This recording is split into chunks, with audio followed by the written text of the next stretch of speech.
The Ahmadiyya Caliphate is a non-political caliphate established on May 27, 1908 following the death of Mirza Ghulam Ahmad, the founder of the Ahmadiyya Muslim Community, who claimed to be the promised Messiah and Mahdi, the expected Redeemer awaited by Muslims. It is believed by Ahmadis to be the re-establishment of the Rashidun Caliphate that commenced following the death of the Islamic prophet Muhammad. The caliphs are entitled Khalifatul Masīh, sometimes simply referred to as Khalifa. The caliph is the elected spiritual and organizational leader of the worldwide Ahmadiyya Muslim community and is the successor of Ghulam Ahmad. He is believed by the community to be divinely ordained and is also referred to by its members as Amir al-Mu'minin and Imam Jama'ah. The fifth and current caliph is Mirza Ghulam Ahmad. After the death of Ghulam Ahmad, his successors directed the Ahmadiyya community from Kadian, India, which remained the headquarters of the community until 1947 with the creation of Pakistan. For this time on, the headquarters remained in Rabwa, a town built on land bought in Pakistan by the community in 1948. In 1984, Ordinance XX was promulgated by the government of Pakistan which prohibited Ahmadi Muslims from any public expression of the Islamic faith, rendering the caliph unable to perform his duties as the leader of the community. Due to these circumstances, the fourth caliph left Pakistan and migrated to London, England, provisionally moving the headquarters to the Faisal Mosque. Overview. Fundamentally, Ahmadi Muslims believe the system of caliphate to be an ancillary to the system of prophethood, continuing to strive for the objectives for which a prophet is sent and to carry to completion the tasks of reformation and moral training that were ceded by the prophet.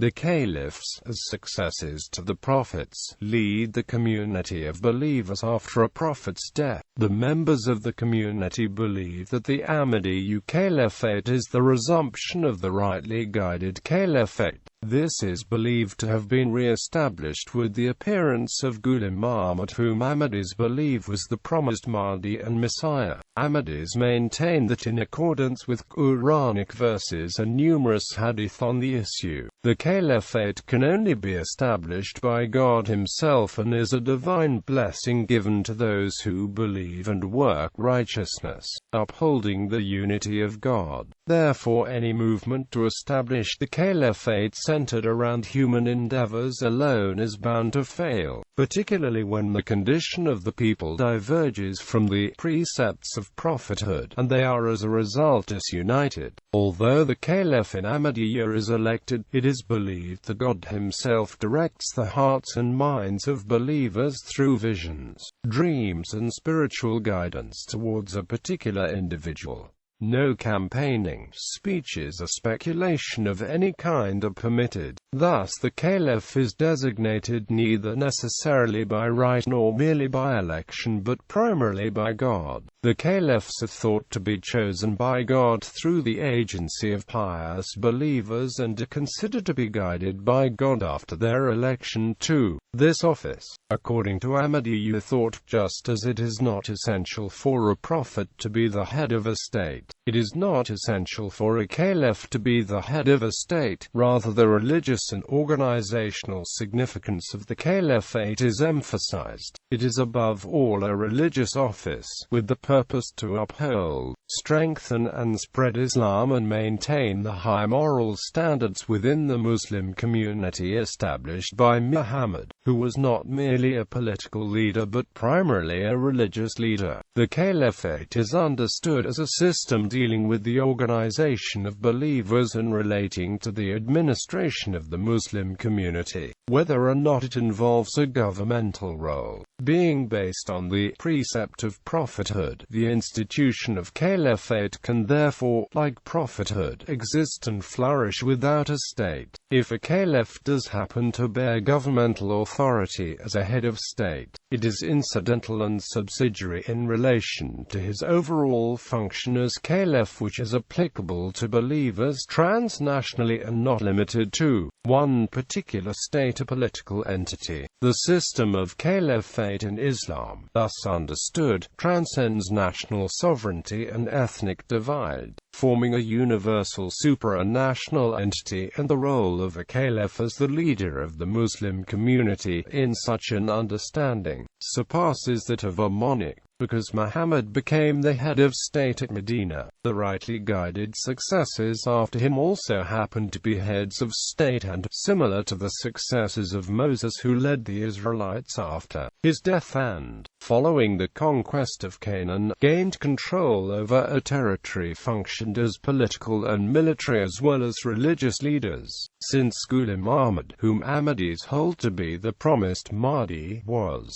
like Jesus, not the head of a state, his successors after him, like the successors of Jesus did, function without attaching themselves to any state, seeking no political role and having no territorial ambition. In terms of the political aspect of the caliphate as envisioned within the Ahmadiyya community, since God's sovereignty is seen as extending over the universe, the ideal polity within Islam is one where the caliph is the spiritual head guiding, in accordance with Islamic principles, a confederation of autonomous states associated together for the maintenance of peace and cooperating in promoting human welfare throughout the world. Such a framework allows the caliph to relegate, if he sees fit, most or all his secular authority to the elected representatives of the members of such a confederation. The Ahmadiyya Caliphate has spanned over a century, seen 5 caliphs, and is continuing in the manner of the first 4 caliphs of Muhammad. However, the Ahmadiyya Caliphate is seen as a continuation of the first Islamic Caliphate of Muhammad, and the Ahmadiyya Caliphs as successors to Ghulam Ahmad as well as ultimately to Muhammad. Ahmadi Muslims believe God has assured them that the present Caliphate will endure till the day of judgment, depending on the righteousness and faith in God. According to Ahmadi Muslims, the Caliphate seeks to establish God's authority on earth, and the Caliph strives to uphold that authority within the community of followers. The Caliph provides guidance, unity, security, moral direction, and progress for the community. It is required that the Caliph carry out his duties through consultation and taking into consideration the views of the members of the Majlis Ash-Shura. However, it is not incumbent upon him to always accept the views and recommendations of the members.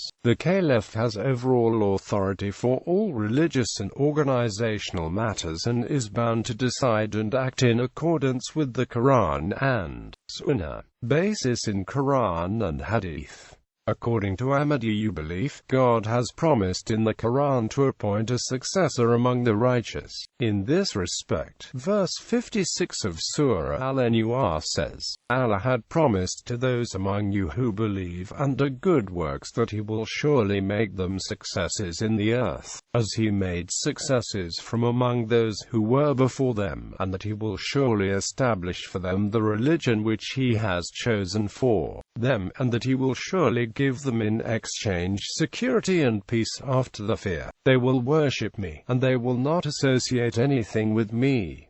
Then whoso is ungrateful after that, they will be the rebellious. A prophecy by Muhammad about the re-establishment of righteous caliphate is narrated in Musnad Ahmad. Prophethood shall remain among you as long as Allah shall will. He will bring about its end and follow it with caliphate on the precepts of prophethood for as long as He shall will, and then bring about its end. A tyrannical monarchy will then follow and will remain as long as Allah shall will, and then come to an end. There will follow thereafter monarchical despotism to last as long as Allah shall will and come to an end upon His decree. There will then emerge caliphate on the precepts of prophethood.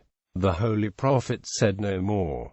Qudra al-Thaniya. The succession of the caliph is believed by the Ahmadis to be the second manifestation of God's power that Ghulam Ahmad wrote about in his last testament al-Wasiyyat. It is essential for you to witness the second manifestation also, and its coming is better for you because it is everlasting, the continuity of which will not end till the day of judgment, and that second manifestation cannot come unless I depart, but when I depart, God will send that second manifestation for you. And after I am gone there will be some other persons who will be the manifestation of the second power. The Lahore Ahmadiyya movement, however, does not subscribe to this belief and follow the concept of Anjuman that was described in the same book. System of election. The Ahmadiyya community holds that the institution is not hereditary, even though all the successors except the first have been from the direct lineage of Mirza Ghulam Ahmad. The Khalifa is elected to the office by voting of the members of the Electoral College, which was established for this purpose by Mirza Mahmud Ahmad. During the life of a Khalifa, the Electoral College works under his supervision. However, after the demise of an incumbent, the Electoral College becomes completely independent and elects the next caliph. During the election, names are proposed and seconded by the members of the Electoral College, and then they vote for the proposed names by raising the hands. List of Ahmadiyya Caliphs.